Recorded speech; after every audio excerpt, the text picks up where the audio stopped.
आज हम BSTC जो प्री एग्जाम होता है राजस्थान के अंतर्गत अध्यापक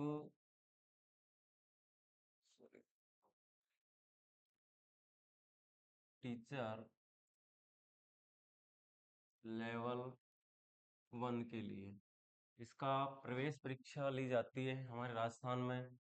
तो ये जो है अपने को समझना पड़ेगा कि BSTC क्या होता है, कितने वर्ष का होता है, क्या नहीं होता है। तो इसमें सबसे पहले कितने प्रश्न आते हैं और BSTC का फुल फॉर्म क्या होता है। बहुत से बच्चे पूछ लेते हैं कि सर BSTC का फुल फॉर्म क्या है और क्या नहीं। कोचिंग कर रहे हैं, हम कहीं भी जा रहे हैं, रास्ते में रोक लिया अपने को, रोक कर किसी ने पूछा आप कोचिंग जा रहे हो कि वहां जाते हो, ये जाते हो, फलाना ढीका, ऐसी कोई सी बात पूछते हैं। तो उन्होंने पूछ लिया चल तू STC कोचिंग जा रहा है, जा रही है, तो अपने को यही पता नहीं है कि हम STC का फुल फॉर्म क्या है, BSTC का क्या है। तो हमारा वहाँ पर कोचिंग जाना है, आप उसमें बेकार हो जाएगा, मतलब समझ में नहीं आएगा कि हम क्या करें, क्या बताएं। तो सबसे पहले मैं बताऊंगा आपको प्री का, आप जानते हो प्रिपरेशन। तो बी से बनता है बेसिक, और एस से बनता है स्कूल, और टी से बनता है ट्रेनिंग कोर्स। अब बहुत से अध्यापक होते हैं, बहुत से बताते हैं basic school teacher training course, तो ये भी बताते हैं। तो इसका सीधा सा हिंदी अर्थ होता है सेवा पूर्व शिक्षक प्रशिक्षण पाठ्यक्रम। तो सेवा पूर्व का मतलब होता है जैसे कि हम अभी प्राइवेट जॉब में है या अभी हम लगे नहीं है, तो उसे सेवा पूर्व बोला जाता है। जब हमारा गवर्नमेंट टीचर हम लग जाएंगे, गवर्नमेंट जॉब बन जाएंगे, उसके बाद हम शिक्षक कहलाएंगे। अब इसमें आपका चयन हो जाता है तो आप छात्र अध्यापक, अथवा लड़की है तो छात्रा अध्यापिका आप कहलाओगे। तो आपको तैयारी करके इसके बाद प्री रिट होता है और 2 साल इसमें निकालने हैं, फिर मेंस होता है। जब आप क्लियर हो जाओगे, आपका सिलेक्शन हो जाएगा, तो छात्र हट जाएगा, और ये छात्र हट जाएगा तो आप अध्यापक बन जाओगे। तो सीधा सा अब हम बात करें, आपको बता दिया BSTC का फुल फॉर्म क्या होता है। अध्यापक दो दो तरीके से बताते हैं। पहला बेसिक स्कूल ट्रेनिंग कोर्स, सेवा पूर्व शिक्षक प्रशिक्षण पाठ्यक्रम, और दूसरा आपको बताया मैंने basic school teacher training course. तो इस प्रकार से दो तरह से बताया जाता है, तो आपको ऐसा भी याद रख लो, एक कोई दिक्कत नहीं। तो इसमें आप BSTC में आपको लेवल 1 के अंतर्गत बैठने के लिए जगह मिलती है। थर्ड ग्रेड में आपको एग्जाम देना होता है। इसमें आपका सिलेक्शन होने के बाद BSTC में टोटल कितने क्वेश्चन है, किस प्रकार अपने को क्वेश्चन हल करना है, कितने क्वेश्चन आते हैं, कितने नंबर का क्वेश्चन होता है, वो हमें हम जानेंगे। जैसे कि इसमें टोटल कुल प्रश्न जो है आपसे परीक्षा में पूछे जाएंगे 200। प्रत्येक प्रश्न जो रहेगा 3 नंबर का रहेगा, तो मल्टीप्लाई करेंगे इसको, 600 अंक का आपका पूरा पेपर होगा। अब ये डिवाइड है 4 भागों में, पहला, दूसरा, तीसरा, चौथा। सबसे पहले आपसे क्या पूछता है, राजस्थान का सामान्य ज्ञान, जीके, और इसके बाद मेंटल एबिलिटी, जिसे हम मानसिक योग्यता कहते हैं।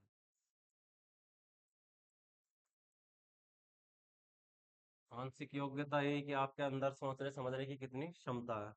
तीसरे नंबर पर आता है सबसे इम्पोर्टेंट जो आपका टॉपिक है, वो यानी कि आपको ये जो है शिक्षण, जिसे टीचिंग बोला जाता है, शिक्षण अभिरुचि, टीचिंग मेथड।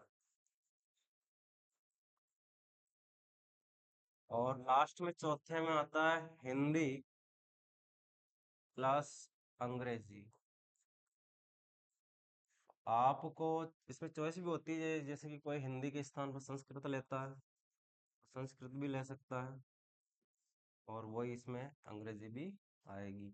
तो वही इसके 30 क्वेश्चन इसके रहेंगे, प्लस 20 क्वेश्चन आपके कंपलसरी इंग्लिश के रहेंगे। तो इधर इन सभी के मिला करके आपके 50 प्रश्न हो जाएंगे।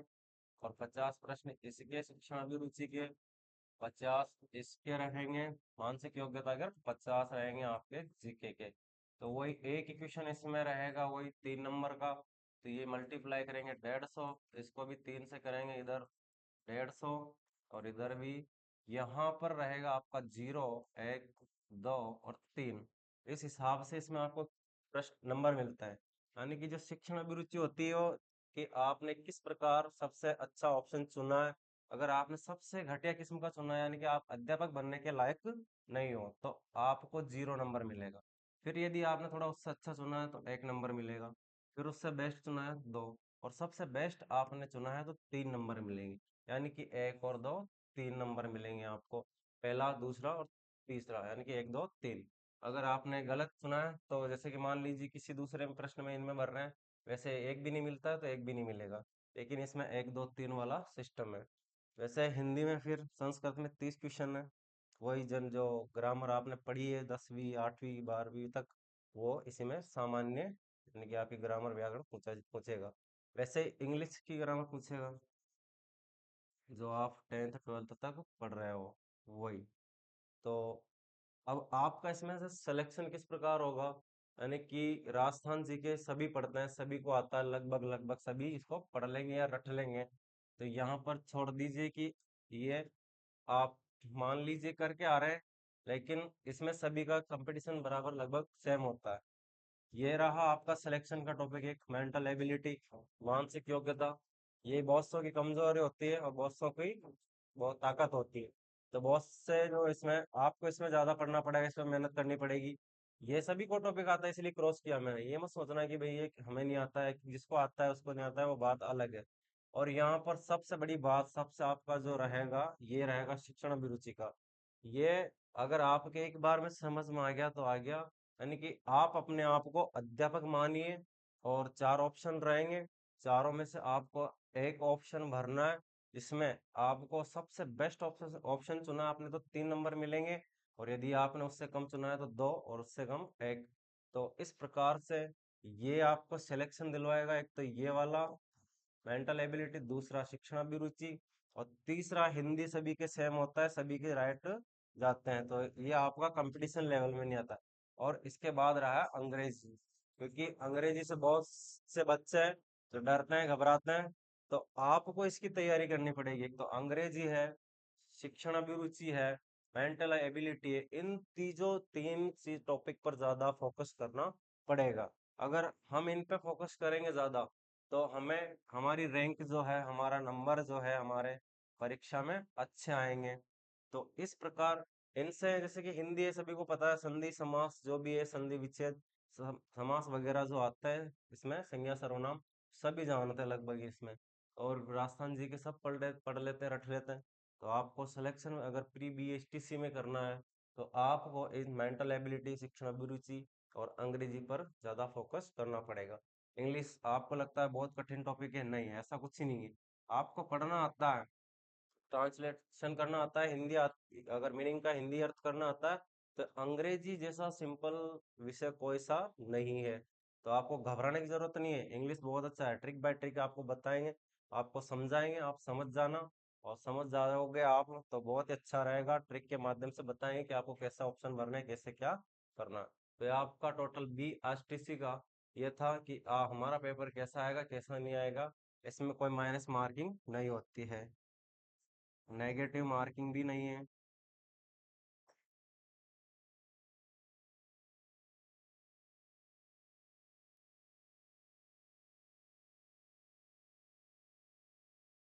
नेगेटिव मार्किंग नहीं है, तो इसमें घबराने की जरूरत नहीं कि भाई हमारे माइनस मार्किंग होगा, नंबर नहीं होगा। तो टोटल आपके इस प्रकार से 50 इसके, 50 इसके, 50 इसके, 50 हिंदी और अंग्रेजी के, ये टोटल 200 क्वेश्चन हो जाते हैं। और मल्टीप्लाई 3 जैसे ऊपर बता रखा है आपको, 600 अंक का आपका पेपर आएगा। तो ये रहा आपका एसटीसी का पूरी नॉलेज। बीएसटीसी की फुल फॉर्म क्या है आपको सब बता दिया पहले है। तो ध्यान रखना ये चीजें कॉमन जो छोटी छोटी चीजें होती है, अक्सर बताई नहीं जाती, लेकिन बच्चों से कोई पूछ ले तो बच्चे नहीं बता पाते हैं, तो आपको ध्यान रखना। तो ठीक है, इसके बाद में हम शुरू करते हैं थोड़ा अपना राजस्थान, कि राजस्थान क्या है, कहाँ से आया है, कैसे बना है। और अन्य जीके राजस्थान का जो है, और अंग्रेजी है, रीजनिंग है, ये चीजें लगभग हिंदी है, तो ये सभी में पूछी जाती है, सभी कंपटीशन में। लेकिन एसटीसी के बाद रिट में रीजनिंग नहीं होती है, मात्र उसमें मैथ्स चलती है। और कोई इंग्लिश लेना चाहे तो इंग्लिश भी होती है, हिंदी होती है, संस्कृत होती है। तो अपन पहले बीएसटीसी की बात करेंगे, आपको बता दिया अभी मैंने कि भाई ये है, इसके इतने इतने क्वेश्चन आएंगे, इतने आपको कैसे क्या करना है। तो 2 वर्ष का होता है डिप्लोमा जो है, 2 वर्ष का होता है। तो आपको 2 वर्ष में फर्स्ट फर्स्ट प्रथम वर्ष में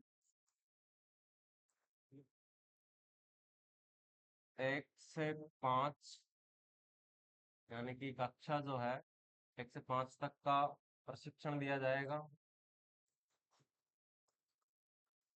फिर इसके बाद दूसरे वर्ष में आपको 6 से 8 तक का प्रशिक्षण दिया जाएगा, क्योंकि आपकी अभी स्कूलों में लगती है इंटर्नशिप जिसे बोलते हैं। तो आपको पढ़ाना किस प्रकार से, कैसे छोटे छोटे बच्चों को हैंडल करना है, वो चीजें सीखनी होगी, सिखाया जाता है।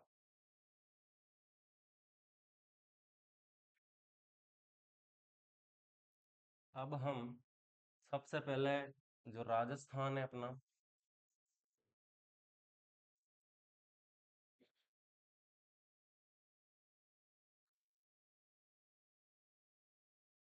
दिमाग में प्रश्न आता है कि राजस्थान कहाँ से आया, कैसे बना, तो ये चीज अपने को पता होना चाहिए। आज देश में राजस्थान जो है सबसे बड़ा राज्य देश का अपने, जो कि 1 नवंबर 2000 को बना था। इससे पहले मध्य प्रदेश था, अभी वर्तमान में अपना राजस्थान है प्रथम नंबर पर क्षेत्रफल की दृष्टि से। तो राजस्थान जो है सबसे पहले जो दुनिया थी अपनी पूरी, पूरा वर्ल्ड, दुनिया एक पैंथालासा के नाम से जानी जाती थी। पैंथालासा अथवा पेंजिया के नाम से। तो ये जो पूरी पृथ्वी थी अपनी दुनिया, अब ये पैंथालासा पेंजिया के नाम से जानी जाती है। इसका विभाजन हुआ, जब इसका विभाजन हुआ यानी कि ये अलग अलग हुई, तब अलग अलग होने के बाद इसमें 3 टुकड़े हुए सब। एक तो हुआ इधर फर्स्ट में अंगारा लैंड, और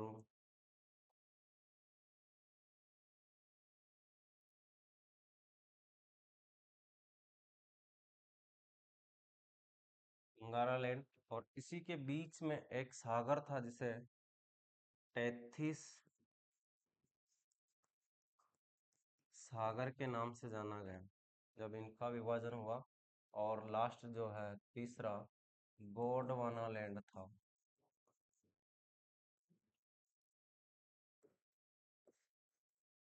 तो ये इसमें जब अपना राजस्थान जो बना है इनसे, यानी कि जब विभाजन होने के बाद, तो राजस्थान मात्र जो है 33 सागर और गोंडवाना लैंड का अवशेष है। परीक्षा में पूछा जाता है आपसे कि राजस्थान जो है निम्न में से किसका हिस्सा है, तो आपको याद रखना होगा 33 सागर और गोंडवाना लैंड, यानी कि अंगारा लैंड का हमारे राजस्थान में कोई रोल नहीं है।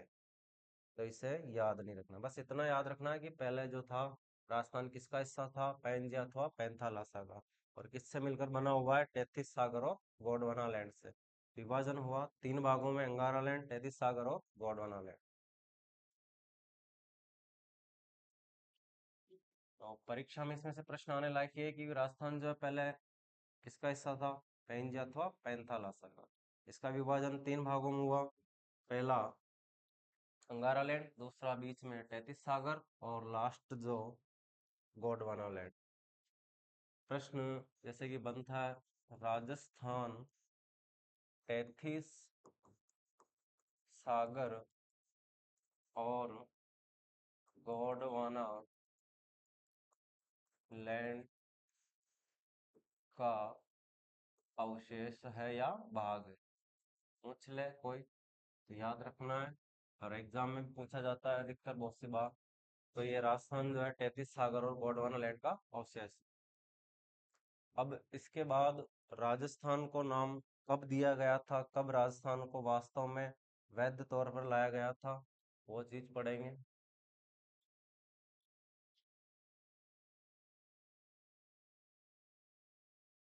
इसको केंद्र सरकार के द्वारा 26 जनवरी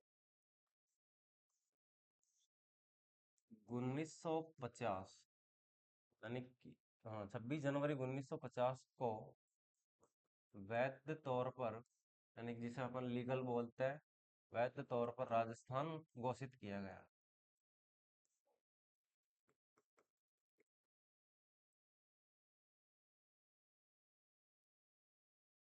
राजस्थान घोषित किया गया। तो इसी दिन 26 जनवरी को राजस्थान नामकरण दिवस मनाया जाता है। याद रखना, राजस्थान नामकरण दिवस कब मनाया जाता है, प्रति वर्ष 26 जनवरी को। अब इसके बाद एक और प्रश्न, ऐसे 3 दिवस है जो कंफ्यूज करते हैं आपको। फिर इसके बाद में 1 नवंबर 1956 को राजस्थान का वर्तमान स्वरूप अस्तित्व में आया।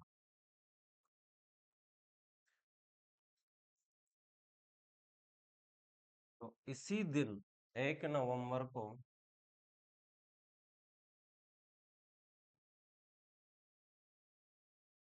राजस्थान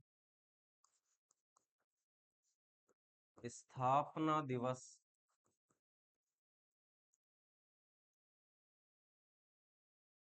मनाया जाता है, प्रति वर्ष।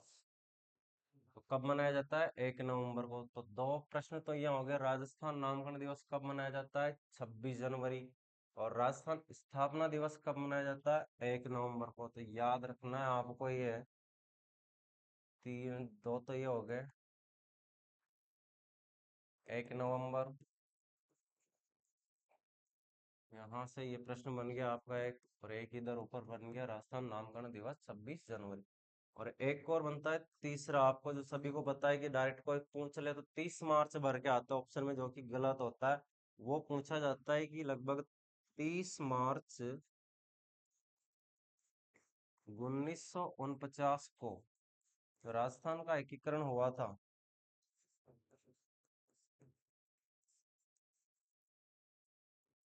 राजस्थान का एकीकरण लगभग पूर्ण हो चुका था।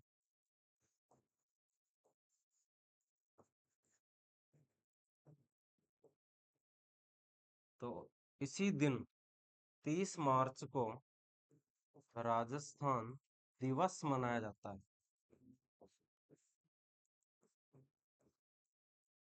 30 मार्च। तो याद रखना, तीनों ही अलग अलग प्रश्न है। परीक्षा में पूछ लिया जाए कि राजस्थान नामकरण दिवस कब मनाया जाता है, तो आपको बताना है 26 जनवरी को। और पूछता है विशेषकर ये प्रश्न तीनों में से एक, राजस्थान स्थापना दिवस कब मनाया जाता है, 1 नवंबर को। और राजस्थान दिवस कब मनाया जाता है, 30 मार्च को। तो बहुत सभी बच्चों को पता है कि राजस्थान स्थापना दिवस पूछ लिया जाए तो बहुत से अधिकतर 30 मार्च भर के आ जाते हैं। नामकरण वाला सबको लगभग याद हो। तो वैसे तीनों ही प्रश्न बहुत इंपॉर्टेंट है। तीनों में मात्र एक एक शब्द का अंतर है, इसमें मात्र राजस्थान दिवस पूछा गया है, तो 30 मार्च याद रखना। और राजस्थान स्थापना पूछ ली जाए तो स्थापना 1 नवंबर, और नामकरण कब हुआ था, 26 जनवरी को। तो ये आपको इम्पोर्टेंट चीज है, याद रखने लायक है। तो इसके बाद में आपको और भी बताएंगे किसने क्या नाम दिया, किसने क्या नाम नहीं दिया राजस्थान को। बहुत से जो अपने दार्शनिक हुए थे, घूमने आए थे, उन्होंने राजस्थान को अलग अलग नाम दिए।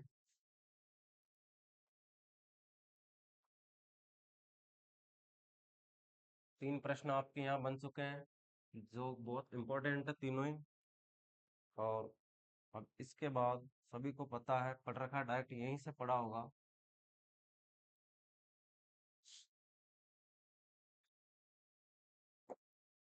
सन 1800 ईस्वी में जॉर्ज थॉमस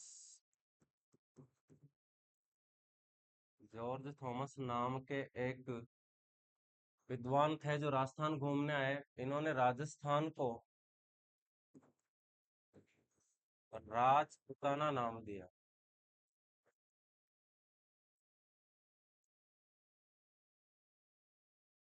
तो याद रखना है आपको कि किसने और कब राजस्थान को राजपूताना नाम दिया था।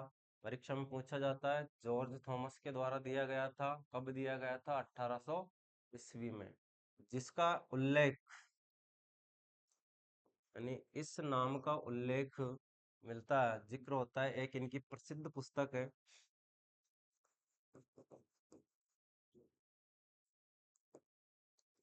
The military memoirs of George Thomas. याद रखना है, ये पुस्तक किसके द्वारा लिखी गई थी?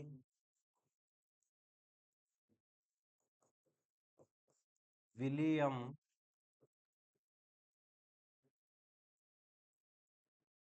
फ्रैंकलिन नाम का एक वैज्ञानिक था, जिसके द्वारा, दार्शनिक जो था, इसके द्वारा, विलियम फ्रैंकलिन के द्वारा the military memoirs of George Thomas नामक पुस्तक लिखी गई थी, जिसमें राजपूताना का उल्लेख दिया गया है।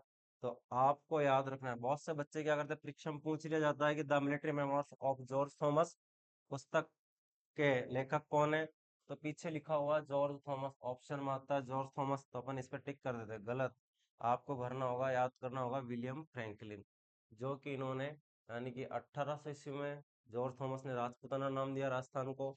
उल्लेख इसका विलियम फ्रैंकलिन की जो पुस्तक है the military memoirs of George Thomas में इसका उल्लेख मिलता है। तो ये चीज याद रखना है पूरी की पूरी आपको। अब इसके बाद में एक और है लास्ट, जो कि बहुत ही प्रसिद्ध है, जिसे सभी जानते हैं, कर्नल जेम्स टॉड, जिनके उपनाम राजस्थान इतिहास के जनक भी कहा जाता है उनको, और घोड़े वाले बाबा के नाम से भी जाना जाता है।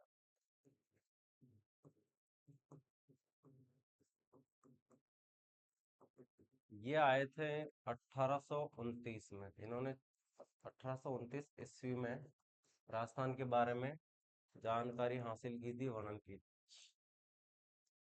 तो इन्होंने 1829 में राजस्थान को नाम दिया। तीन नाम दिए थे इन्होंने: रायथान, रजवाड़ा और एक राजस्थान। तो राजस्थान तो पूछेगा नहीं, तो पूछ ले तो याद रखना, राजस्थान किसके द्वारा दिया गया था? कर्नल जेम्स टोड के द्वारा। तीन नाम दिए थे, रायथान, अधिकतर परीक्षा में इन दोनों में से पूछा जाता है, और एक राजपूताना वाला पूछा जाता है। इसमें प्रसिद्ध पुस्तक जो है,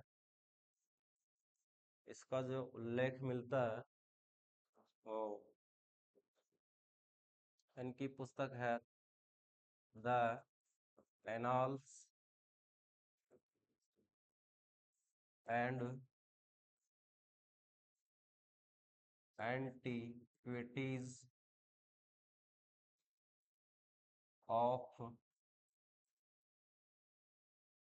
राजस्थान। इस पुस्तक में, ये इन्हीं की पुस्तक है, इसका उल्लेख मिलता है the annals and antiquities of Rajasthan में। क्या ना उल्लेख मिलता है? राजस्थान, रजवाड़ा, राजस्थान। ये नाम किसके द्वारा दिए गए थे? कर्नल जेम्स टोड के द्वारा दिए गए थे। इनका, इनके जो उपनाम है, एक तो है राजस्थान इतिहास के पितामह या जनक,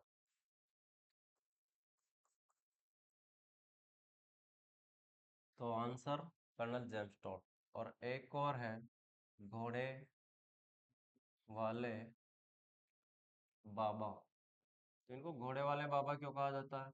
इन्होंने राजस्थान में घोड़े पर बैठ करके पूरे अपने राजस्थान का, यानी कि राजस्थान को देखा है, जाना है, पहचाना है। तो इसीलिए इनको घोड़े वाले बाबा के नाम से जाना जाता है। तो इस पुस्तक का एक और नाम है, बहुत सी बार एग्जाम में इस पुस्तक का नाम नहीं दिया जाता और दूसरी उस पुस्तक का नाम दे दिया जाता है। इसका नाम है the central western Rajput states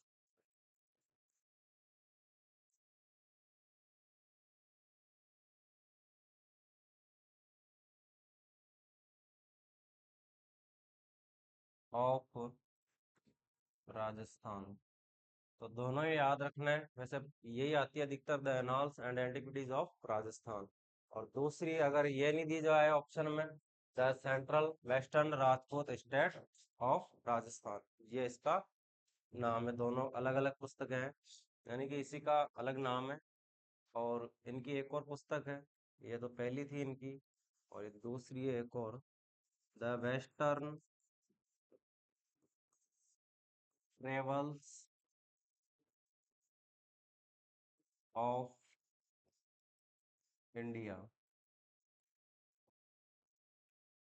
तो पूछी जाती है परीक्षा में कि निम्न में से कौन सी पुस्तक है जो कर्नल जेम्स टोड के द्वारा लिखी गई है। ये इन्हीं की खुद ही की पुस्तकें हैं, इन्हीं के द्वारा लिखी गई। तो याद रखना, पहली the annals and antiquities of Rajasthan अथवा the central western Rajput state of Rajasthan, the western travels of India ये दूसरी है। अब इस पुस्तक का सर्वप्रथम हिंदी अनुवाद,